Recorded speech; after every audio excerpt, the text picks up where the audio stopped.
Muy buenos días, noches, tardes, según sea el caso. Em, Debido a las circunstancias ocasionadas por la pérdida del salón de clase, el laboratorio, nos hemos atrasado un poco en la materia, por ello he recurrido a explicarles la clase a través de este medio, utilizando una máquina virtual para realizar las diapositivas y la parte teórica, ya que mi pantalla es algo extensa y se perderían los detalles, además que el video sería de una resolución exagerada.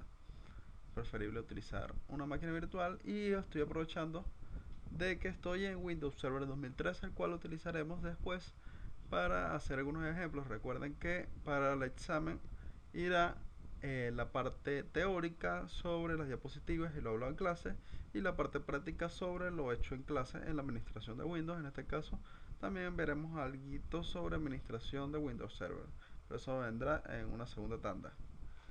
Eh, ya vimos algo sobre procesos, ahora veremos algo sobre lo que viene siendo la gestión de memoria.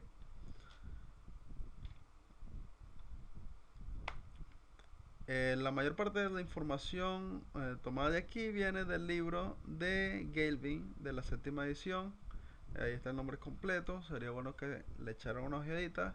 Es muy completo, sin embargo, termina entrando en muchos detalles eh, que a mi parecer resultan irrelevantes para el objetivo de la materia. Simplemente vamos a resumir lo más posible eh, la información para que quede claro qué es la gestión de memoria, qué es la memoria y para qué se utiliza en los sistemas de cómputo. Hablando de memorias, tomamos la memoria principal. La RAM es la memoria principal de un sistema de cómputo avanzado, como las computadoras actuales. No es más que una matriz de palabras o bytes cuyo tamaño se encuentra en el rango de cientos a miles de millones de posiciones distintas. Cada palabra o byte tiene su propia dirección, en el cual la memoria principal es un repositorio de datos rápidamente accesibles y compartida por el CPU y los dispositivos de entrada y salida. Recordamos que hablamos que la memoria RAM es de acceso aleatorio, Random Access Memory. Significa que cada sector de memoria es accesible de forma directa. Esto permite una mayor velocidad en la búsqueda e indexación de las memorias y los procesos que estén realizando. Por eso esta memoria es perfecta para su utilización en conjunto con el CPU. Eh, Aquí hablamos que es generalmente el único dispositivo de gran tamaño al que el CPU puede dirigirse y acceder. Hablamos de gran tamaño, recordemos que tenemos tres tipos de memorias que se utilizan generalmente en los sistemas de cómputo avanzado. Tenemos una memoria muy pequeña pero de muy alta velocidad, que es la caché del CPU.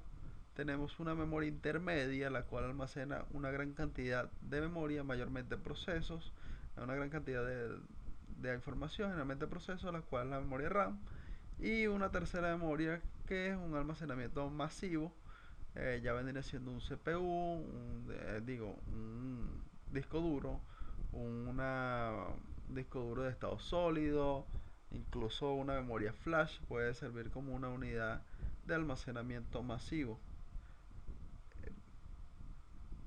Cada una tiene su función muy específica. El caché funciona directamente almacenando los datos que el procesador está directamente encima de ellos, están esperando por ser procesados. La memoria RAM mantiene todos los procesos activos que el procesador está utilizando, y el disco duro simplemente tiene toda la información que puede llegar a necesitarse, así no está en uso. El disco duro almacena archivos, información que es, imagínense, si no tuviéramos un disco duro, cada vez que tendríamos que encender la computadora, tendríamos que volver a pasar todos los documentos para que sean cargados. Y hablamos de que almacenamiento masivo también son los discos extraíbles, incluso los CD, las unidades ópticas. Entonces no existiría sino los procesos que se están ejecutando actualmente. No sería nada bonito ni gracioso. Seguimos con la memoria, en el cual dice que exactamente cada programa, para que pueda ejecutarse, debe estar asignado a unas direcciones absolutas y cargado en la memoria. Mientras el programa se esté ejecutando, accede a las instrucciones y a los datos de la memoria generando dichas direcciones absolutas.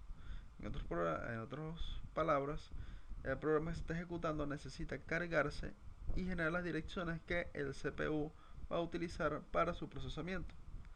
Finalmente, cuando el programa termina, se da por finalizado el estado y la memoria se declara disponible para que el siguiente programa pueda ser cargado y ejecutado. Recuerden que algunos programas son muy extensos, muy grandes, y simplemente no pueden ser cargados completamente en la memoria RAM, aparte de los otros procesos que están activos, tanto como el sistema operativo como otros procesos secundarios. Entonces el CPU debe ir cargando parte por parte y debe ir descongestionando la memoria RAM para la utilización de toda eficiente de la memoria RAM en la computadora. Sabemos qué es la memoria RAM, más o menos tenemos una visión sobre qué hace.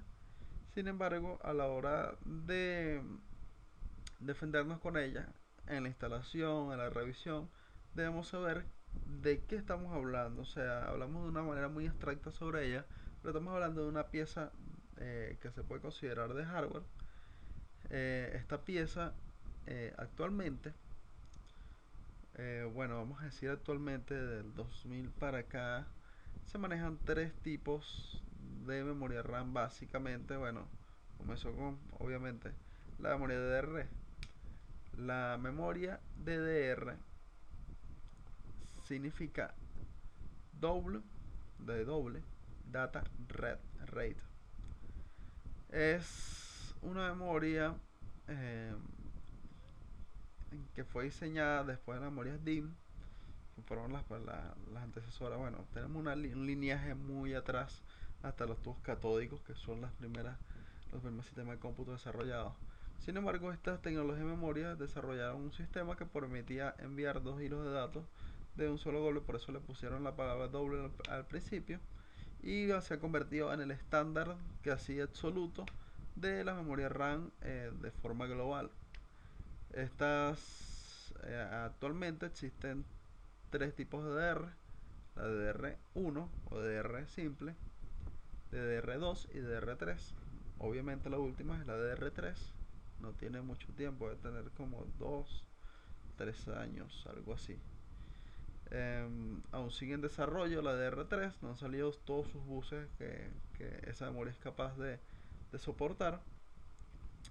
Físicamente, como vemos en la imagen, difieren de la cantidad de pines que poseen, como de la división, un pequeño corte que ya tiene en la base donde se encuentran los pines de la memoria. Cada división para cada tipo de memoria es de una forma diferente, o sea, se encuentra una longitud diferente. Aquí está calculado en centímetros. Por lo tanto, si una tarjeta madre es compatible con DDR2 y tratas de colocarle en su slot una DDR3, simplemente no va a calzar, porque no va a poder introducirse completamente, porque ya tiene como un murito en el medio y no va a calzar completamente. Fíjense que esta, a diferencia, aquí se muestra como si fueran los chips de memoria. Sin embargo, esta está recubierta por una carcasa metálica que generalmente es un disipador de calor. Es un metal que permite que el calor se disipe de forma más fácil que simplemente a través de los conductores. Vamos a hablar un poquito de las tablas de la memoria RAM. Aquí tenemos unas tablas de las memorias RAM DDR simple. Estas tablas se pueden conseguir en Wikipedia. Tenemos que las DDR simple comienzan desde la R200.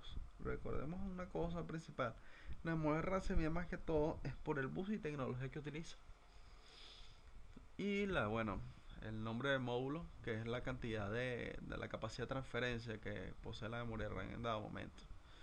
Pero tenemos que entonces, por menos de las DDR200, generalmente poseen un bus de 200 para 200 MHz para su transmisión. Acuérdate que el reloj del bus, aunque sea de 100, al ser doble viene siendo de 200, etcétera, etcétera. Entonces vemos que las memorias RAM DDR vienen desde la R200 hasta la DDR400 según su bus. ¿Qué hablamos nosotros de bus? Que nosotros conocemos como bus simplemente es un canal, generalmente digital, el cual es la vía de comunicación eh, entre la memoria, entre una memoria y otra. Generalmente hay buses de muchos tipos en este sentido. Vamos a hablar mucho en términos computacionales, se habla mucho de bus, pero simplemente es como decir el ancho de banda que tiene para la transmisión de datos entre un dispositivo y otro. Son canales de comunicación. Entonces, cuando hablamos que tiene un bus de 400, es una memoria RAM bus 400, es que tiene una capacidad de transmisión de esa cantidad. Soporta esa transmisión de datos. Entonces, las tarjetas madres generalmente cuando se compran se mide en el bus que ella soporta.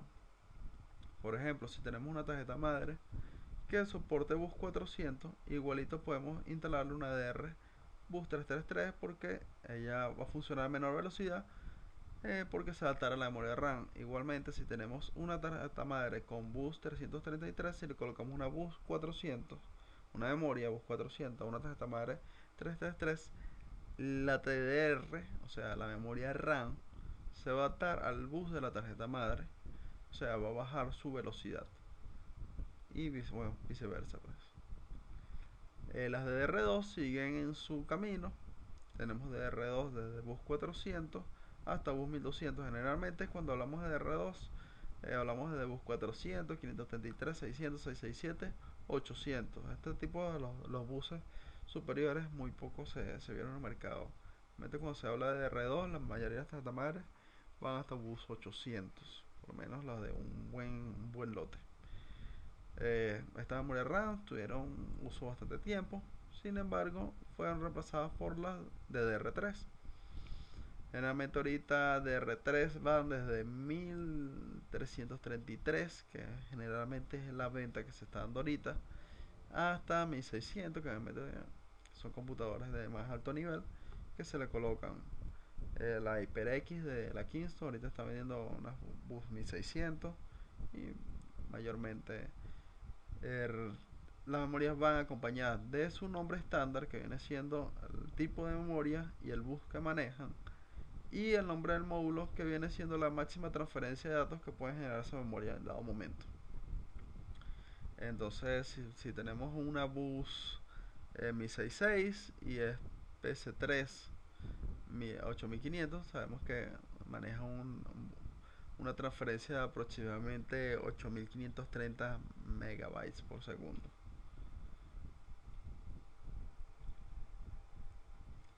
Ok, en la gestión de memorias. Para mejorar tanto la utilización del CPU como la velocidad de respuesta de la computadora frente a los usuarios, las computadoras de propósito general pueden mantener varios programas de memoria, lo cual crea la necesidad de mecanismos de gestión de memorias y se utilizan muchos esquemas diferentes de gestión. Estos esquemas utilizan enfoques distintos y la efectividad de cualquier algoritmo dado depende de la situación. ¿Qué hablamos con esto? Cuando tenemos, ejemplo, mi máquina. En estos momentos se están ejecutando diferentes aplicaciones. Estamos ejecutando una máquina virtual, estamos ejecutando un programa de grabación, se está ejecutando otras tareas de la computadora en sí, del sistema operativo, se está ejecutando el reproductor, los sistemas de audio, de entrada, salida, sistemas de archivos, etcétera. Todos estos deben convivir para ofrecerle al, al usuario una experiencia lo más agradable posible.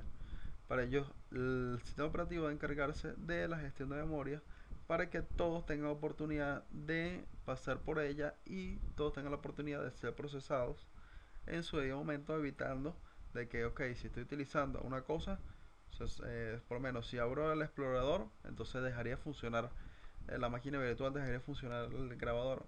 La idea es que todos convivan en un sistema multitarea y para eso es necesario un mecanismo de gestión de memorias para lograr esta tarea. En la selección del esquema de gestión de memoria específico debemos tener en cuenta muchos factores, generalmente relativo al diseño de hardware del sistema. Cada algoritmo requiere su propio soporte de hardware. El sistema operativo es responsable de las siguientes actividades que se refieren a la gestión de memoria. Controla las partes de la memoria que están actualmente en uso y por parte de quién. Para ahora todos los procesos tienen que verse, en el caso, los procesos de aplicaciones tienen que verse con el sistema operativo y deben ser controlados por ellas sabiendo qué memoria están utilizando y qué proceso es el que está solicitando esa memoria. Decidir qué datos y procesos o parte del proceso se añaden o se extraen de la memoria, asignar y liberar espacios de memoria según sea necesario. Diciendo, muchas veces una gran cantidad de aplicaciones, incluso una sola aplicación, la memoria no da abasto para toda la cantidad de datos que necesitan ser procesados. Por lo tanto, la gestión de memoria debe ir calculando y quitando las cosas que ya no se utilizan o que se consideren necesarias para poder seguir ejecutando el resto de las aplicaciones que estén requiriendo memoria en dado momento. Generalmente dicen, no, mira, yo tengo una... Eso es un mito urbano muy poco técnico en realidad. Que dice, no, yo tengo un dual core, no, pero yo tengo 8 gigas de memoria RAM. O sea, una computadora debe volar. Mentira. La memoria, o sea, tú puedes tener 500 gigas de memoria RAM. Pero si el procesador no necesita toda la memoria que tienes allí, mira, tú puedes tener 500. Simplemente no va a cambiar la velocidad. La velocidad más te la da el procesador y el bus que estés utilizando para la memoria que la cantidad de memoria disponible. ¿Por qué? Porque quizás sí sea más ágil o tienes un sistema con muy poca memoria. La memoria tiene que pelearse para poder ser procesada. O sea, los procesos tienen que pelearse por memoria. Y eso hace que se ralentice el sistema. Pero generalmente un sistema con 2 4 gigas en términos generales, de uso general, es más que suficiente para realizar la mayoría de los procesos sin tener que hacer muchas llamadas a memoria. O sea, llamadas a disco duro para pedir procesos. Entonces, relativamente es un mito diciendo, no, mira, tengo 500 gigas de memoria RAM, entonces mi computadora va a volar por los cielos. No. Mayormente la velocidad se va a medir es en el procesador y en el bus que esté manejando cada uno de ellos. Pero la memoria RAM simplemente va a servir como de almacén. Porque tengas mayor almacén no significa que tus trabajadores van a trabajar mejor ni más rápido, sino simplemente vas a tener mayor cantidad disponible a la mano para poder trabajar.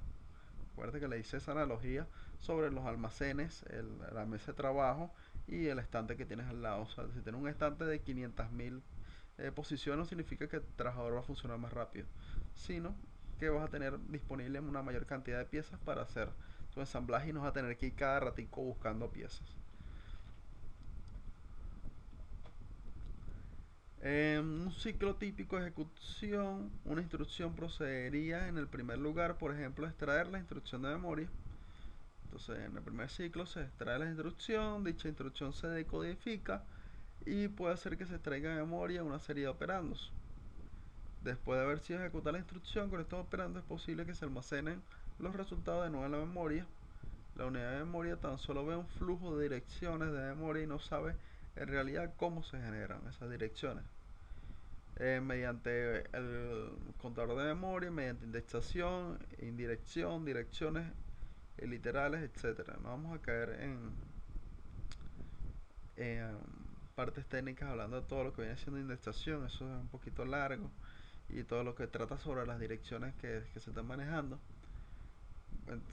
Básicamente indexación es mantener una serie, un ordenamiento, para que tengan en cuenta eso. Ni tampoco para que se utilicen instrucciones o datos. Por lo tanto, debemos ignorar cómo se genera el programa, las direcciones de memoria. Lo único que nos interesa es la secuencia de direcciones generadas por un programa de ejecución. Aquí básicamente estamos hablando de cómo se gestiona la memoria.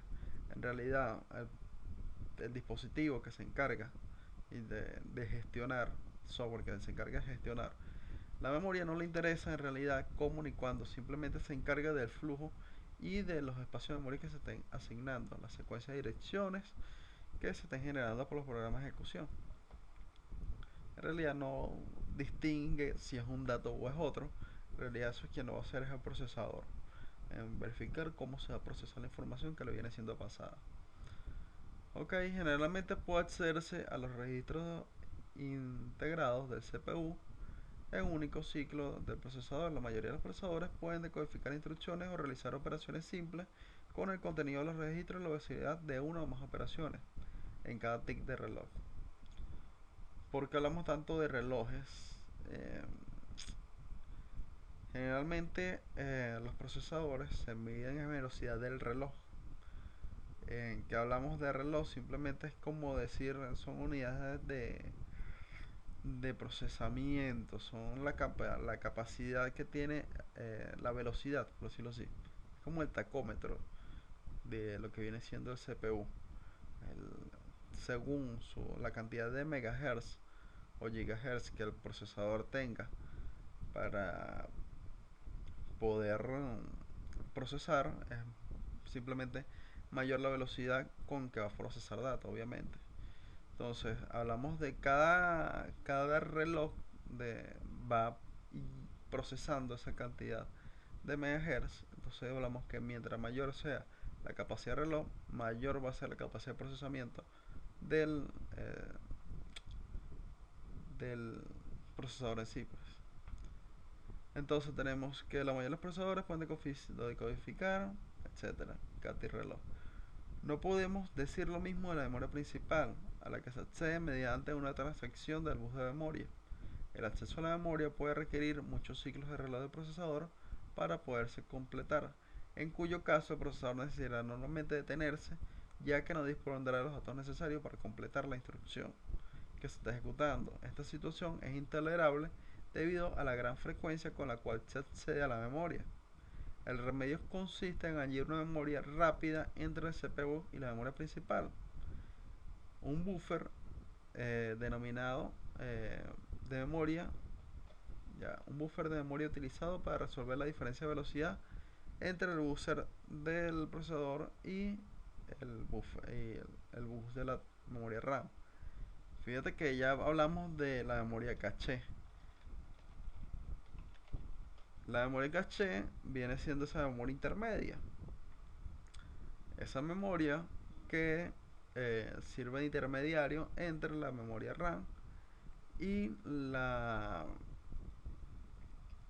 entre la memoria RAM y el procesador.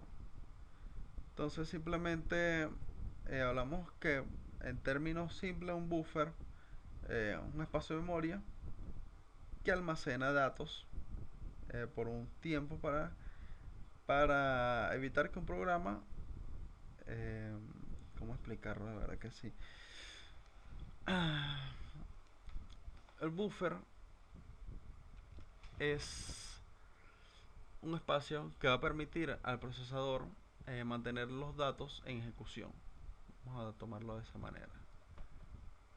La caché va a ser la memoria intermedia que va a permitir al procesador interactuar directamente eh, todo lo que está utilizando en dado momento y reducir la diferencia entre el bus de la memoria y el procesador.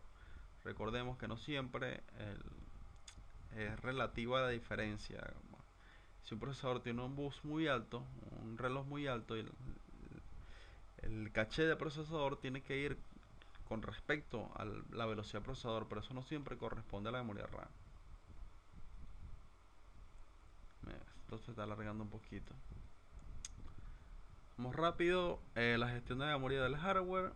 Entonces, no solo debemos preocuparnos de la velocidad relativa al acceso a memoria física, sino que también debemos garantizar la correcta operación que proteja el sistema operativo de los posibles accesos por parte del proceso de usuario, que también proteja a los procesos de usuarios de otros. Básicamente aquí hablamos sobre el acceso directo a la memoria.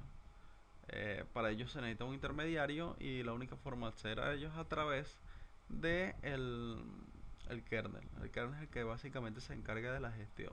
Un proceso de usuario, si no está con permiso del kernel, no puede llegarle a la gestión de memoria.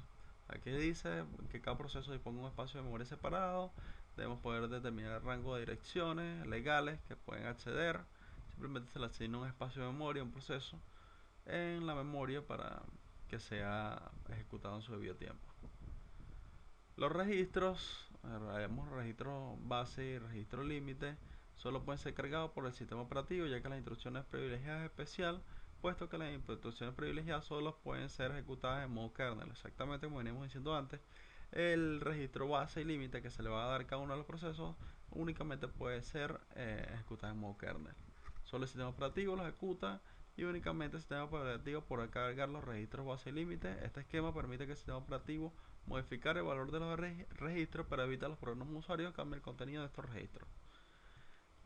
Ok, una dirección generada por el CPU se denomina comúnmente dirección lógica.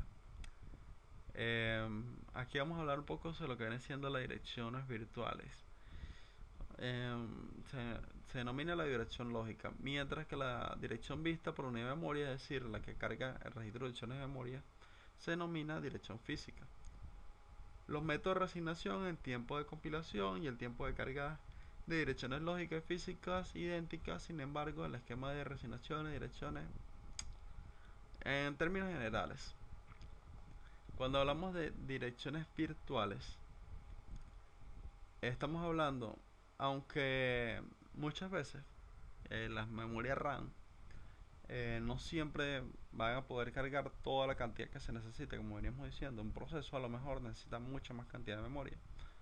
Para ello se deja un espacio de memoria que el sistema puede utilizar de forma virtual. Por eso tenemos una cantidad de memoria física y una cantidad de memoria virtual.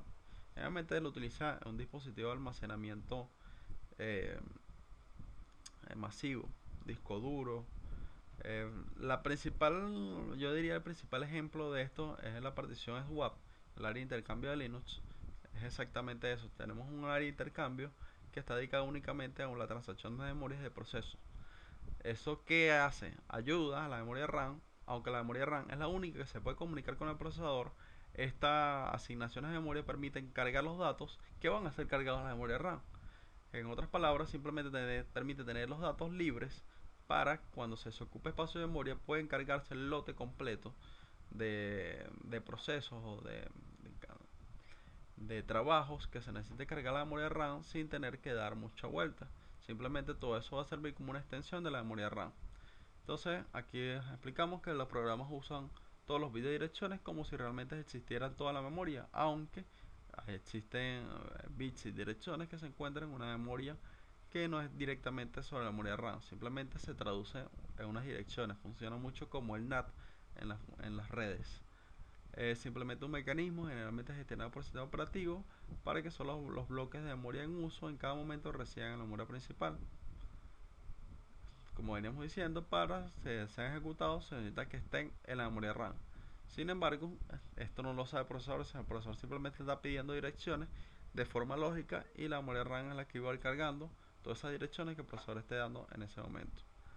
El resto se guarda en una memoria secundaria, puede ser un disco, una unidad de almacenamiento masivo, y el programa es una memoria enorme, pero realmente no existe como tal, es una memoria virtual. Esta correspondencia entre las memorias virtuales y físicas en el tiempo de ejecución es establecida por un dispositivo de hardware que se denomina MMU. Ahí está la sigla, unas siglas en inglés. Ok, tenemos el fin de la presentación. Dio casi media hora.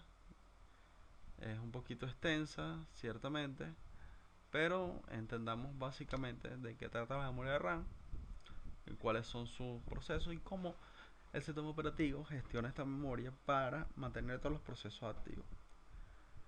Recordemos que las computadoras son las cajitas mágicas. Simplemente como usuarios no vemos todo el trasfondo que lleva un simple proceso y desconocemos, me incluyo como usuario, muchas veces es muy difícil que una persona aborde completamente. Yo no diría que imposible, pero eh, conocer a fondo cómo funciona un computador es bastante asombroso. A eso yo le digo que son unas cajitas mágicas. Em, Como usuario, desconocemos todo lo que viene siendo la gestión de memoria por parte del sistema operativo, pero como ingeniero en sistemas, futuro ingeniero en sistemas, debemos tener una idea de cómo el sistema operativo funciona y de cómo la memoria RAM va utilizando, va cargando, utilizando toda esta serie de procesos para ir pasándoselos al CPU. El CPU los carga en la caché para tenerlos listos para su procesamiento, etcétera, etcétera. Hablamos también de una memoria virtual, pero es importante eso, cómo cada una de estas pequeñas partes se van interrelacionando para poder lograr los procesos que permiten la utilización de un sistema de cómputo.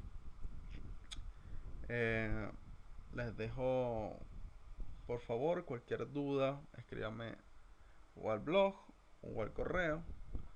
Recientemente creé un correo únicamente para la parte de dar clases, que es ing.miguelangel arroba